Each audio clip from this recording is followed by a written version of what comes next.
Welcome to the podcast, everyone, and today we're going to talk about the international news of the Social Current Events Project. Here I am with Kordel and Austin. Hey. Yeah. Hey. So our international news is net neutrality. So basically, the FCC wants to get rid of net neutrality, and a lot of Americans are upset about it. Net neutrality is basically the principle that ISPs have to treat all data on the internet the same, and not charge differently per website, user, or etc. If this is removed, like ISPs can slow down connection of the sites they want, and make you pay extra money for like websites and services. The new FCC chairman that was appointed by Donald Trump is Ajit Pai, and pretty much like the entire internet hates him, especially us, and I especially included. Kordel. Yeah, Kordel. So many sites like Reddit, Netflix, and even Mark Hamill and other celebrities are joining like the fight for net neutrality. The people that are involved are Team Cable, which are basically like Comcast and other quote-unquote greedy internet service providers, and Ajit Pai. And Ajit Pai has even been taunting people by drinking out of a large Reese's mug. Let me show you the picture and pull it up. So Kordel, with all this net neutrality stuff happening, what are your thoughts on it, and how will it impact you? Well, as of right now, until it gets put into act in the United States and then possibly adopted by Canada, I don't think it'll personally affect me. Oh, well, I read this this article on Bell, and apparently they're trying to push to end net neutrality in Canada. What are your thoughts on that? If that's the case, then it's a whole other story. The internet takes control of our entire life. We use it every day, from watching YouTube videos to basically just doing schoolwork now. And being on Discord right now.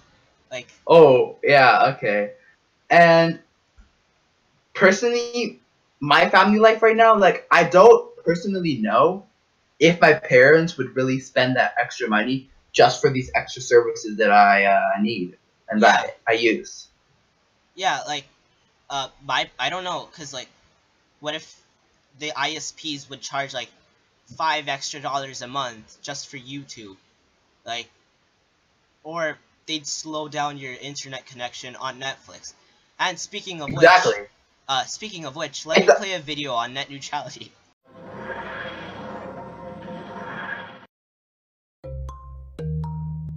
Does this bother you? What if you had to pay to make it go away? We often assume that all the information on the internet is equally accessible. It's not quite as simple as that, but this ideal is the basis of net neutrality. It's an issue that's been on the agenda in the US for years, but it actually affects people all over the world. Here's the problem. Without net neutrality, your internet service provider, or ISP, such as BT or Comcast, could influence what you see and how quickly you see it. In order for you to watch YouTube, browse Facebook, or read the news, you need an ISP to connect you to that content. Net neutrality demands that ISPs should treat all web traffic the same. Let's think about that in terms of real traffic. The ISPs are like the road between Tech City, where companies like Amazon and Google are based, and Consumerville, where you live. These companies have to send information along the road, which is owned by the ISP. Currently, vehicles from Google and vehicles from a small company travel on the same road at the same speed. The ISP cannot favor one over the other, so the Google van cannot overtake its competitor's little car. But imagine the road is converted into a highway with a fast and slow lane. To access the fast lane, companies have to pay the ISP more money. This favors big companies who can afford to pay. Some companies might even be denied access to the road altogether. It would be the ISP's choice. Without net neutrality, the ISP highway has stopped treating all traffic the same. What does this mean for you? Well, without net neutrality, you might find some services slow down unless your favorite sites pay the ISPs. This has happened before. In 2014, before net neutrality regulations were enshrined in law in the US, Comcast customers noticed Netflix streaming speeds plummeting. It wasn't until Netflix agreed to pay Comcast more money that streaming speeds shot up again. It could also lead to higher prices for you. ISPs could charge premium prices for people who want to watch a video or listen to music at peak times. And if companies are forced to pay for the fast lane, the price increase might be pushed back onto the consumer. That means you could end up paying more to browse your favorite sites. You might even notice a decrease in the quality of content. While larger companies can afford to pay up for better service delivery, smaller companies may not be able to keep up. Less competition means less pressure to improve products and services, and if smaller companies fold, the consumer will have less choice. ISPs could choose to slow down content of any kind. Let's take the business of streaming video. If Netflix makes an arrangement with an ISP, the ISP could block Netflix's competitors from reaching customers. Many ISPs have started their own streaming services. They could favor their own content and block competitors out completely. And it's not just about business. They could also censor content that they disagree with. ISPs argue that if there was less regulation and they were able to charge a premium for faster service, they could reinvest the money in better infrastructure. This could include improved access for people in remote and rural areas. If popular services like YouTube are putting more strain on the ISP's network, it makes sense for them to pay more anyway. Right? But YouTube would say it's not their job to improve the internet, just as it's not BMW's job to build better roads. What's more, many argue that any extra money paid to ISPs would really just go into the pockets of shareholders. One thing's certain, net neutrality creates a level playing field which spurs innovation. Small companies can easily challenge competitors, which motivates them both to improve their products. Small startups have a fighting chance to grow and even surpass their big rivals. That's how Facebook rose from humble origins in Mark Zuckerberg's university dorm room to domination over market leader MySpace. ISPs also argue that any consumers who don't like the way they operate can always choose to switch providers. But it's not that simple. Many people only have access to adequate broadband from one internet provider in their area. Without net neutrality, that one ISP could have a lot of control over what those consumers get to see online. So what do you think? Should net neutrality rules be protected, loosened a little, or even scrapped altogether?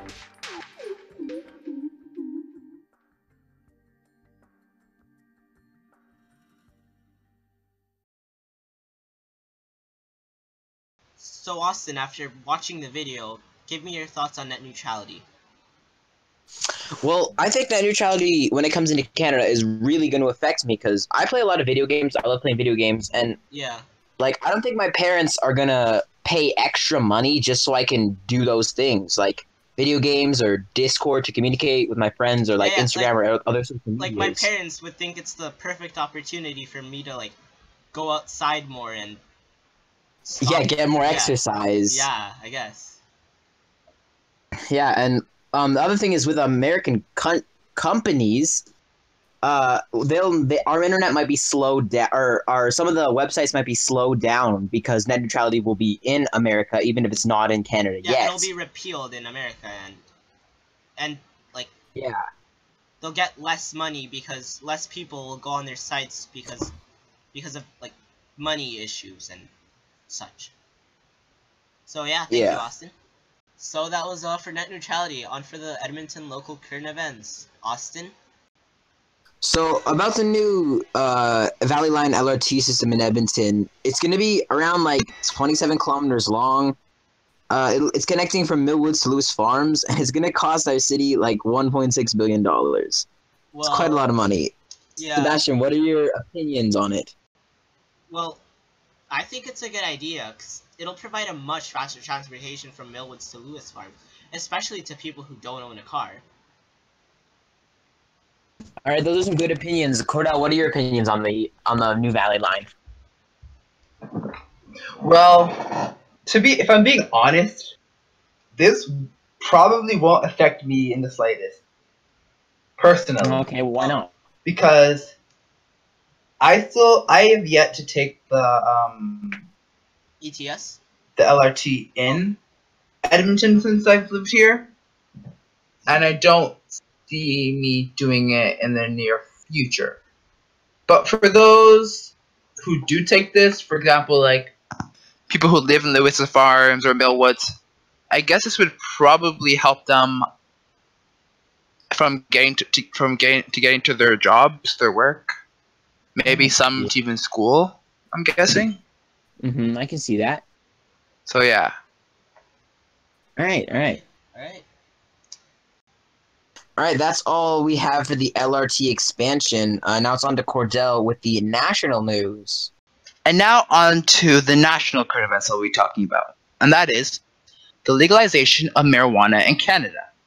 Recreational marijuana is on track to be legalized in Canada by July 2018, making Canada the first group of 7 countries to allow the drug nationwide, and the second in the world after Hungary. So far, 5 of Canada's 10 provinces have come forward with frameworks for retail and marijuana sales. In Ontario, Quebec, and New Brunswick, cannabis sales will be run by provincial government-owned entities. The western provinces of Manitoba and Alberta have said that they will license private retailers.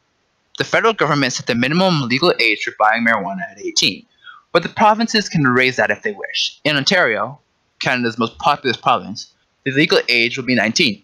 Federal and provincial governments are tightening the rules around impaired driving and bringing in a roadside saliva test to check for drug impairment too.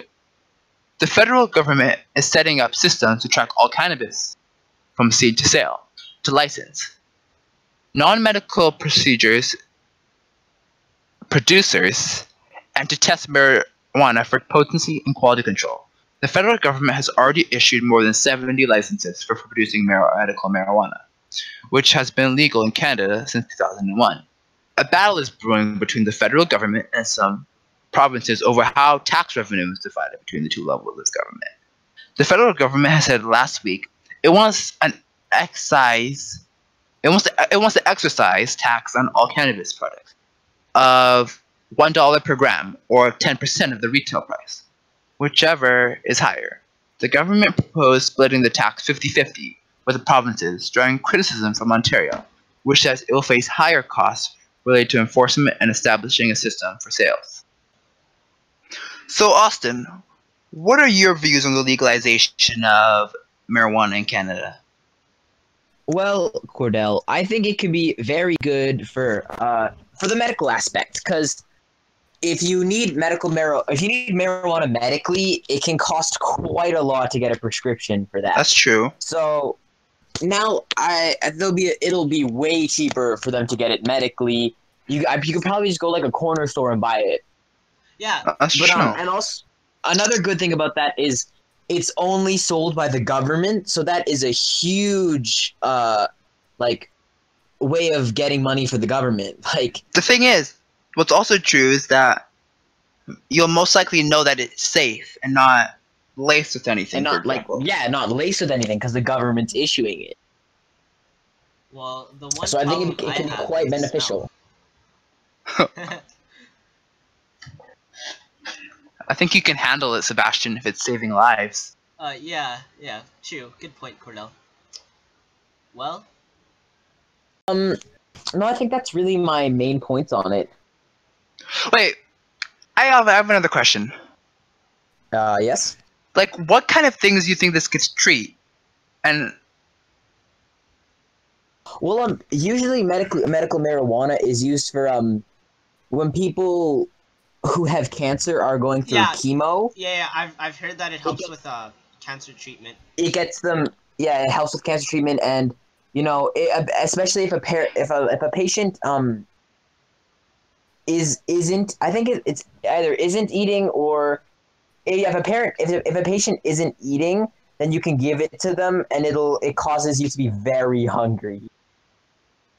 Okay, so now that we got Austin's views, Sebastian, what are your main views and points on the legalization of marijuana in Canada? Do you think it would? Who do you think it will affect? Will it affect you personally? Well, things like that. As I said before, I just don't like the smell of it. I wouldn't really mind people with it, but it's just the smell. It's in my opinion, it's really terrible. Putting it bluntly. Putting it bluntly. Yeah. Nice pun. So, I also I think it's good for people that need it for like cancer treatment, as I said before, and other things, and that's basically all. So you're saying you're not going to judge anyone who does do it. It's just not what you'd prefer, and like for, Well, for no, yourself, I'm your well-being. I'm okay with it. I'm okay with it. I don't mind it, but I just don't like the smell. Oh, okay. That's it. Yeah, that's it. Okay. So Kordel, what are your opinions Well- on this? Well, I personally feel like it could help a lot of people. Yeah. I see the benefits, and to be honest, there aren't too many negatives compared to like smoking cigarettes. Yeah. Like, you hear that cigarettes are filled with tar and like nicotine and just all these bad things that mess with your body. When marijuana is basically just for soothing. It's a soothing drug, basically. It's not really gonna affect you internally. I You guess know? you could say that. Yeah.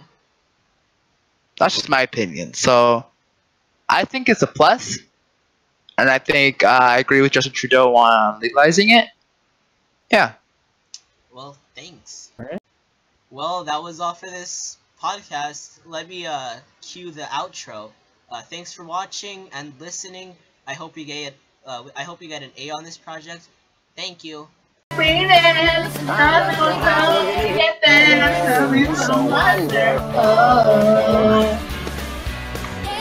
all I